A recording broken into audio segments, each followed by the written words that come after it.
죄인은 그리스도가 필요함이라는 제목으로 함께 은혜를 나누도록 하겠습니다. 범죄 이전의 인간의 품성은 고결함 그 자체였다라고 할 수가 있습니다. 창조의 첫 자연도 완전함이었지만은 인간의 품성조차도 완전함 그 자체였다는 것입니다. 그래서 정언의 말씀을 우리에게 뭐라고 얘기하냐면 본연적인 품성은 완전했다. 그런데 완전함의 가장 적절한 표현을 정로의 계단은 어떻게 표현을 하고 있냐면 이렇게 표현하고 있습니다. 하나님으로 더불어 융화되었다라는 표현을 쓰고 있어요. 적절한 표현을 주는 것 같아서 사전적인 뜻을 찾아보니까 융화라는 단어가 물질이 변해서 어떤 하나의 물질로 바뀌는 것도 융화지만은 여기에서 쓰여진 융화라는 단어는 서로 어울려서 갈등이 없이 화목하게 된다는 의미를 가지고 있는 겁니다. 그래서 한자의 말처럼 서로 어울려서 갈등이 없이 화목하게 된다. 그래서 영적인 의미의 답을 정로의 계단이 아닌 생애의 빛에는 또 이렇게 표현을 하고 있습니다. 그들은 하나님께서 생각하시는 것처럼 뭐 했으며? 생각했으며 또한 그분의 길을 따랐다. 저는 오늘 이 구절이 너무 마음에 들었습니다. 그들은 하나님께서 생각하시는 것처럼 생각했으며 또한 그분의 길을 따랐다. 여러분, 우리가 역사를 거스르고 시간을 거슬러서 만약에 인간의 첫 조상이 하나님께서 생각하시는 것처럼 처음부터 생각했다면 이 땅에 범죄가 들어오지 않았을 것입니다. 또한 범죄 이후에 우리 그리스도인의 삶도 만약 이렇게 생애했다면 우리의 삶은 분명히 달라졌을 것입니다. 이 멋진 표현이 지금 번역된 생애의 빛에는 없고 생애의 빛 영한 대역판에는 이렇게 번역이 되어 있습니다. 여기 있는 표현처럼 하나님께서 생각하시는 것처럼 생각했고 따랐다. 곧 행동하고 실천했다는 겁니다. 완전한 품성에 가장 합당한 표현이 아닐까를 생각합니다. 제가 책 한 권을 좀 소개해 드리겠습니다. 혹시 이 책 보시거나 읽어보신 분 있으십니까? 제목은 예수님이라면 어떻게 하실까? 이 책은 기독교 고전 중에서 굉장히 전 세계적으로 많이 팔린 책인데 혹시 기회가 된다면 한번 읽어보시기를 제가 권해드립니다. 왜냐하면 이 제목에서 이미 모든 답이 다 나와 있기 때문에 그렇습니다. 이미 그리스도인으로서의 나아갈 바를 모두 다 알려주고 있는 겁니다. 그래서 이 제목 자체만 우리 삶에 적용해 보아도 됩니다. 예수님처럼 생각하고 예수님처럼 판단하고 예수님처럼 행동한다면 오늘 우리가 겪는 모든 신앙적인 불편한 진실과 행동 또 언어에서 우리는 분명한 답을 찾을 수가 있을 것입니다. 품성의 완전함. 오늘 우리들의 삶 속에서 예수님이라면 어떻게 판단하셨을까? 예수님이라면 어떻게 말씀하셨을까? 예수님이라면 어떻게 대하셨을까? 예수님이라면 어떻게 선택하셨을까? 예수님이라면 어떤 결정을 했을까라고 오늘 우리의 직원회에 혹은 우리의 예배에, 우리의 생활에, 우리의 삶에 적용해 본다면 우리의 삶은 분명히 달라질 것입니다. 증언의 말씀에는 우리 인간의 품성의 완전함이 범죄 이전에는 달랐다라고 이렇게 기록을 하고 있습니다. 사람이 죄 없는 상태에 있을 때에는 지혜와 지식의 모든 보화가 감추어 있는 자와 더불어 즐거이 교통했다. 여러분, 이 말이 아까 말씀드린 다른 말과 비추어 본다면 융화라는 겁니다. 여러분, 한번 질문을 해볼까요? 우리는 하나님과 잘 융화된 삶을 살고 있습니까? 아멘입니까? 자신이 없으십니까? 여러분, 여기에서는 우리가 두 가지 답을 드릴 수 있어요. 우리는 융화된 삶을 살고 있습니까? 아멘. 혹시 그렇지 못할 때에는 우리는 융화된 삶을 위하여 살기로 결심하겠습니다. 라고 그렇게 표현하면 되겠습니다. 그렇다면 이 융화가 깨어진 상태, 곧 인간이 하나님의 뜻을 저버린 상태, 곧 범죄한 상태는 어떤 상황이 되었을까? 이렇게 기록이 되어 있습니다. 사람이 범죄한 이후로는 신성한 것을 즐기지 않게 되고 하나님의 낯을 피하려고 하게 되었다. 지금도 중생하지 아니한 자의 마음은 역시 그렇다. 그 마음이 하나님과 융화되지 못함에 따라서 하나님으로 더불어 교통하는 가운데에서 기쁨을 얻지 못한다. 여러분, 제가 노란색 글씨로 마지막 부분에 이렇게 되어 있죠.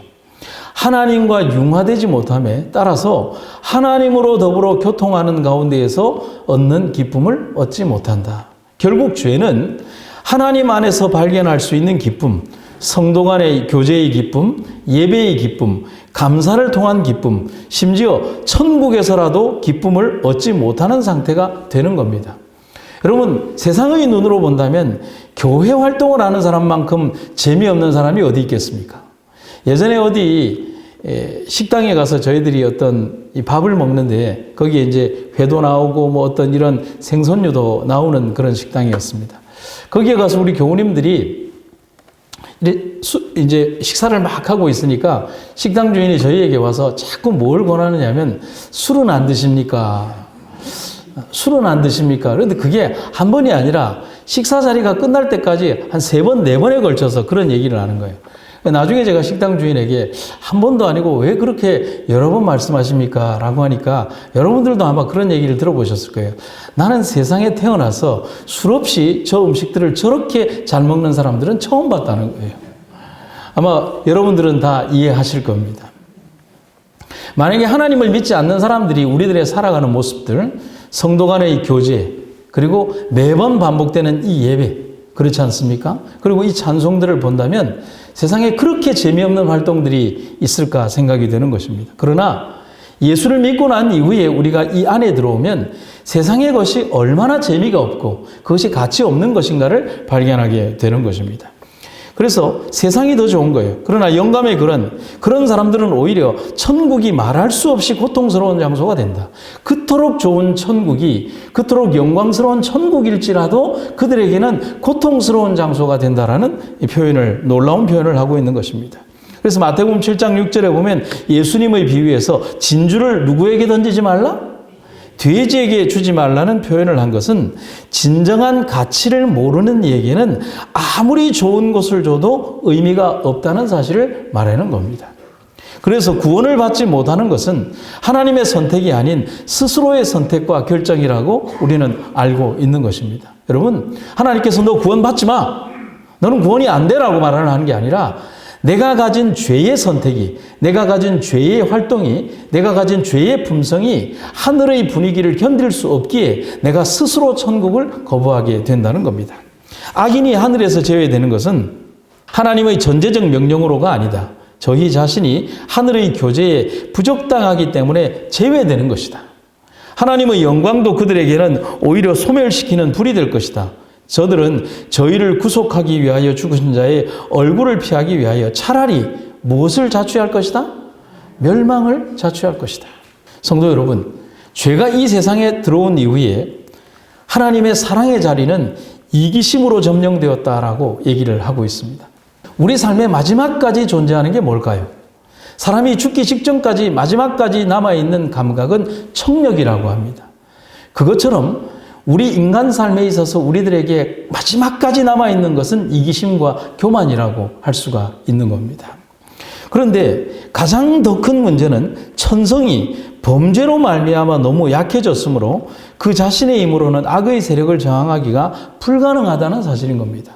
내가 죄인임을 알고 혹은 죄된 상태에 빠져 있고 내가 이기심 덩어리라는 사실을 알면서도 그 증상을 알면서도 내 스스로 거기에서 벗어나기가 불가능하다는 사실입니다. 인간 스스로에게는 희망이 없다는 겁니다. 스스로 결코 문제를 해결할 수 없다는 겁니다. 그렇다면 해결할 수 있는 분은 누굴까요? 오직 하나님만이 이 문제를 해결할 수 있다는 겁니다. 그래서 오늘 정로의 계단의 제목이 죄인에게는 그리스도가 필요함이라는 겁니다. 아멘입니까? 네. 인간의 죄를 제가 오늘 설교를 준비하다가 보니까 인간의 죄가 좀 실물 교훈으로 뭐와 같을까? 정로의 계단에는 나와 있지 않은데 제 스스로의 실물 교훈을 한번 생각해 봤어요. 그 뭘까? 수렁이나 혹은 늪과 같다라고 생각했습니다. 한 번 빠지면 결코 헤어나올 수 없는, 심지어 살려고 버둥거리면 버둥거릴수록 더 빨리 그리고 더 깊이 빠져들어가는 수렁입니다. 늪이 그렇잖아요. 내가 막 살려고 막 몸부림을 치면 어떻게 되죠? 그 깊이가 더 빨리 들어가는 거예요.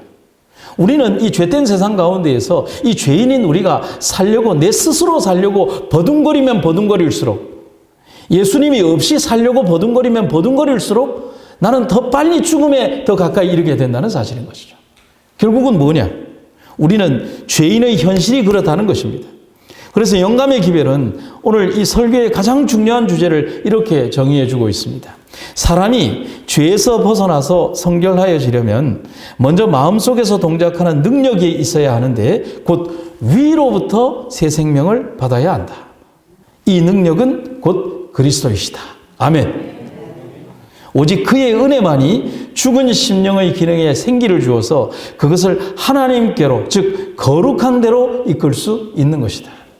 우리는 정확한 답을 알고 있는 겁니다.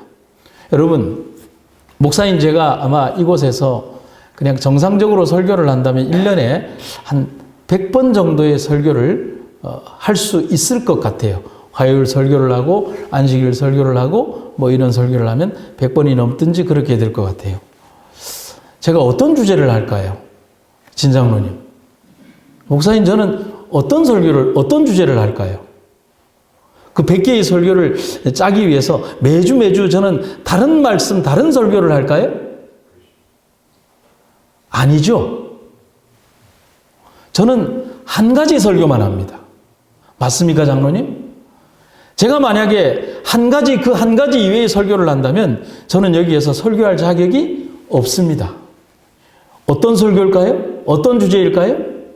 구주이신 그리스도, 생명이신 그리스도, 유일하신 길이신 그리스도만을 말합니다. 그리고 또 말해야 합니다. 그러면 제가 서론부에 도입하는 여러 가지 이야기들은요, 그리스도를 더 명확하게 혹은 그리스도를 더 확실하게 전달하기 위한 하나의 도구일 뿐, 제 설교의 모든 주제는 누구밖에 없는 거예요? 그리스도밖에 없는 거예요. 그러니 세상 사람들이 보면 얼마나 재미없는 거예요. 100번의 설교를 듣는데 그것도 1년 동안에 한 가지 주제밖에 안 듣는 거잖아요. 그러나 성도들이 내 자신이 그리스도를 사랑하고 또 목사인 제가 그리스도에게 메인받는다면 그 한 가지 주제를 수천 번을 반복해도 감사하고 또 감사한 주제가 바로 그리스도라는 주제인 겁니다. 그래서 그리스도에 대해서 다음과 같이 기록이 되어 있습니다. 그 안에 생명이 있었으니 이 생명은 사람들의 빛이라. 여러분들이 어두운 저녁길을 올 때 랜턴을 가지고 비추고 옵니다. 여러분, 우리가 아무리 밤에 익숙하다 하더라도 아무것도 없는 이 어둠 가운데에서 그 랜턴을 어제 켰다고 해서 지겨워서 오늘 안 들고 온다면 우리는 길을 못 찾는 거예요. 빛은 지루하지 않은 거예요. 빛은 언제나 필요한 거죠.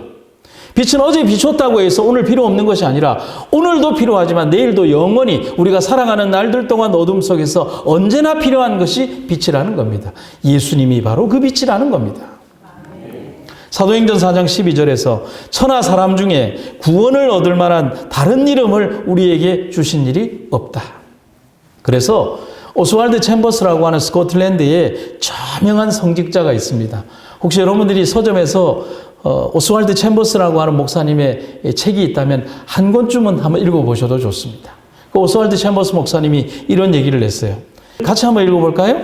시작. 주님을 만나는 길은 믿음 외에는 없다. 주님을 만나는 믿음은 주님께 온 마음을 다하여 헌신하게 한다. 그런데 우리는 정답을 알고 있는데 우리에게 큰 문제가 있어요. 그것은 우리가 우리의 상태를 모르는 것이 아니라는 겁니다. 또한 하나님의 자비와 긍휼 그리고 사랑에 대해서 잘 압니다. 여러분, 사단이 하나님을 몰라서 타락했습니까? 우리가 죄가 뭔지 몰라서 범죄합니까?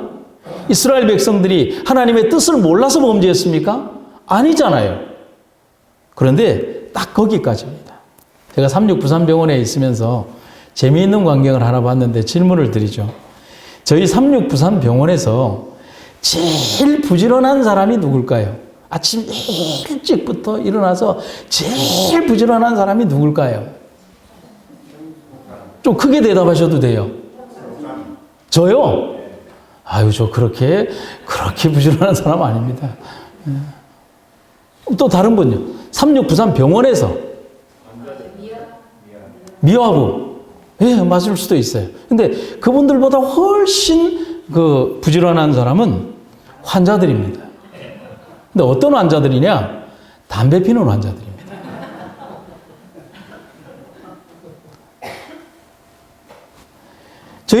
저희가 새벽 일찍, 저희도 새벽 5시 반에 새벽 기도를 드리는데, 새벽 일찍 5시 반에 예배를 드리고 오면 한 6시쯤 되거나 혹은 5시 반 전에 병원 그 주차장을 향해서 가다가 보면 병원 마당에 가보면 참 겨울바람을 뚫고 그 얇은 환자복을 입고요.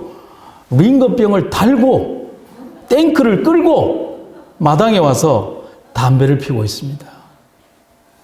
근데 어떤 사람은요, 하얀색 수액, 노란색 수액, 빨간색 수액 여러 개를 달고 그 링거에 있는 그 튜빙 선도 여러 개를 달은 상태에서 장군처럼 하면서 담배를 이렇게 피우고 있습니다. 근데 그 사람들이 한두 명이 아니에요. 거기에는 장기병동의 환자, 고혈압 환자, 당뇨, 신장병은 물론 어제 수술한 환자도 있고요. 목사님 살려달라고 제가 오늘 간암 수술을 받고 오늘 이 병원으로 전원 왔습니다라고 하는 간암 환자도 있어요. 그들이 과연 거기에 있는 모든 사람들이 담배의 유해성을 모르는 사람들일까요? 제가 가끔씩 이 병원 그 신관 앞에서 이제 그 꽃을 심을 때가 있습니다. 우리 관리과에서 이 꽃 관리를 못해서 제가 가끔씩 꽃을 사다가 심는데 한 밤 8시쯤 이렇게 퇴근을 하고 난 다음에 꽃을 심고 있으면 그 역시 부지런한 환자가 제 옆에 와서 담배를 피면서 목사님, 제가 폐암 환자인데 수술을 3번을 했습니다. 아이고 선생님, 이게 무슨 일입니까? 그런데 제가 죄송합니다. 이 병원에서 안 받아줄까 봐 얼마나 고민을 했는지 몰라요. 그러면서 또 담배를 피는 거예요. 여러분, 지식을 안다는 것과 심지어 잘 안다는 것과 지식의 본질을 실천하는 것에는 차이가 있었어요. 거기에 있는 모든 분들요, 담배 피는 모든 분들에게 금연 강의를 시키면 30분 이상은 하실 수 있는 분들이었어요. 성도 여러분, 저는 그렇게 생각합니다. 사단이 우리에게 바라는 것이 바로 그것이라고요. 어디까지요? 딱 거기까지. 아는 데까지만 바라는 거예요. 뭐 하지는 않기를요? 실천하지는 않기를 바라는 거예요. 지식은 있으나 실천하지 않기를. 알고는 있으나 회개하지 않기를. 잘못은 있지만 돌아서지 않기를. 알지만 돌아서지 않는 사람, 회개하지 않는 사람, 실천하지 않는 사람, 딱 거기까지만 말입니다. 그런 고민과 고뇌에 쌓여있던 사람이 바울이었습니다. 하지만 바울은 그냥 그 자리에 머물지 않고 탄식했습니다. 그래서 바울은 오늘 우리에게 바울의 그 경험에 대하여 이런 글을 남겨주고 있습니다. 바울은 순결하기를 원했고 하나님과 올바른 관계를 갖고자 했다. 그러나 자신을 변화시킬 능력이 없음을 알았기에 이렇게 울부짖었다. 오호라, 나는 곤고한 사람이로다. 이 사망의 몸에서 누가 나를 건져내랴. 각 나라와 각 시대를 막론하고 번민하는 사람들의 마음에서 이와 같은 슬픔의 절규가 터져나왔다. 모든 사람에게 오직 하나의 해답이 주어져 있다. 보라, 세상 죄를 지고 가는 하나님의 어린 양이로다. 바울이 뭐 했다고요? 탄식했다고요. 바울이 절규했다고요. 바울이 절망했다고요. 바울이 울부짖었다고요.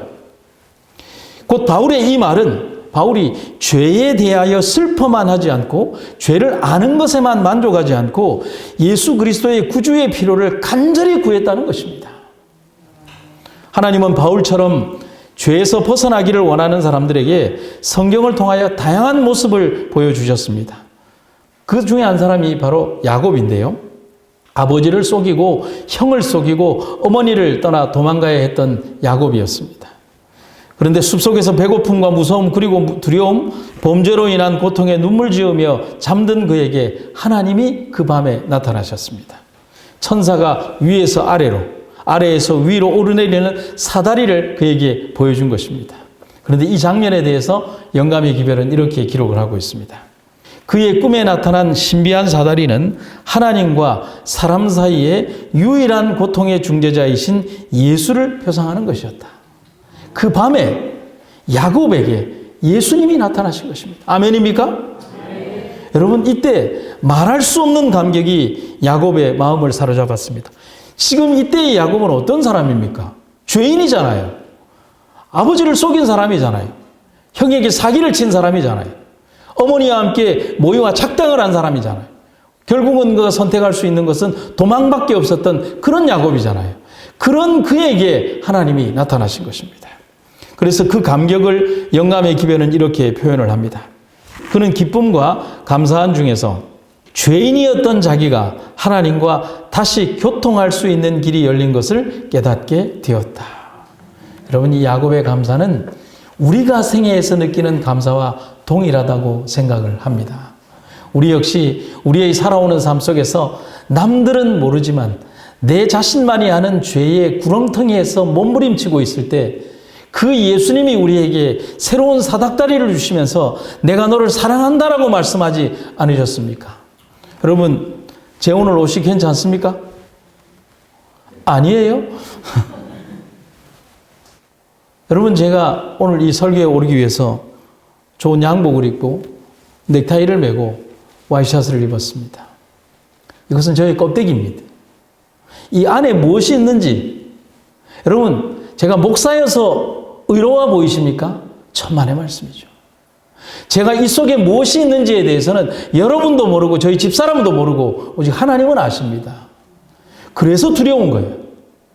하지만 나의 이 치명적인 죄에 대해서 하나님은 뭐라고 얘기하시느냐 하면 너의 죄에 대해서 내가 다 품어주고 너를 안아주겠다라고 말씀하시는 것입니다. 예수님은 다시 한번 야곱의 이 광경을 말씀하시면서 바로 그 존재가 바로 나임을 이렇게 설명을 하십니다. 또 이르시되 진실로 진실로 너희에게 이르노니 하늘이 열리고 하나님의 사자들이 인자 위에, 근데 그 뒤에 뭐라고 돼 있어요? 오르락 내리락 하는 것을 보리라. 아멘입니까? 여러분, 이거 인자 위에, 결국은 여기에서 인자라고 표현한 이것이 누구에게 나타났던 분임을 얘기하고 있는 거예요? 야곱에게 나타났던 사닥다리로 나타났던 바로 그 자신임을 예수님이 스스로 설명하고 계신 것입니다. 그래서 저는 이렇게 말씀드립니다. 예수님은 하늘과 우리를 이어주는 사다리입니다. 아멘이 조금만 더 크면 제가 하나님이 기뻐하실 텐데요. 다시 한번요. 그분은 하늘과 우리를 이어주는 사다리입니다. 그리고 그분은 죄인과 하나님을 연결하는 다리입니다. 그분이 없이는 우리는 절대로 하늘로 이어지는 길을 찾을 수 없습니다. 곧 그분이 길입니다. 사람은 배반함으로 자신을 하나님과 멀어지게 하였고 이 세상은 하늘과 분리되었다. 이 두 사이에 있는 구렁텅이를 건너서 서로 교통할 수 없게 되었다. 그러나 그리스도로 말미암아 이 세상은 다시 하늘과 연결되었다. 그리스도께서는 당신의 공로로 죄가 만들어 놓은 구렁텅이에 다리를 놓으심으로써 부림을 받은 천사들로 사람들과 교통할 수 있게 하셨다. 그리스도께서는 연약하고 속절없는 타락한 인류를 무한한 능력의 근원이신 자와 연결시키셨다. 사랑하는 성도 여러분, 우리에게는 구주이신 그리스도가 필요합니다. 오직 주님만이 희망입니다. 그래서 정로의 계단은 이렇게 말씀하십니다. 하나님께로 가는 유일한 길이 곧 그리스도이시다. 요한복음 14장 6절에서 내가 곧 길이요 진리요 생명이니 나로 말미암지 않고는 아버지께로 올 자가 없느니라. 독생자이신 아들이 이 세상에서 죽임을 당하셨습니다. 우주의 주인이신 그분이 그렇게 희생당하셨습니다. 그 고통이 너무 커서 하늘 아버지가 그 영광을 가리우셨다고 말씀하십니다. 그 큰 사랑이 소비된 이 땅, 무한한 사랑의 가치를 지닌 땅에 사는 우리는 얼마나 큰 사랑을 받았습니까? 그래서 성경이 말하죠. 죄가 많은 곳에 은혜가 넘친다고 말입니다. 살면서 더 크고 넓은 것을 바라보는 여러분과 제가 되기를 간절히 바랍니다. 그리고 먼지의 먼지만큼이라도 하나님 사랑을 알고 실천할 수 있는 여러분과 제가 되기를 간절히 바랍니다. 마지막 구절을 읽도록 하겠습니다. 우리가 하나님의 자비에 대해서 무심할 것인가? 하나님께서 이 이상 무엇을 더 하실 수 있었을 것인가? 우리는 말할 수 없는 사랑으로서 우리를 사랑하신 자와의 관계를 바로 잡자.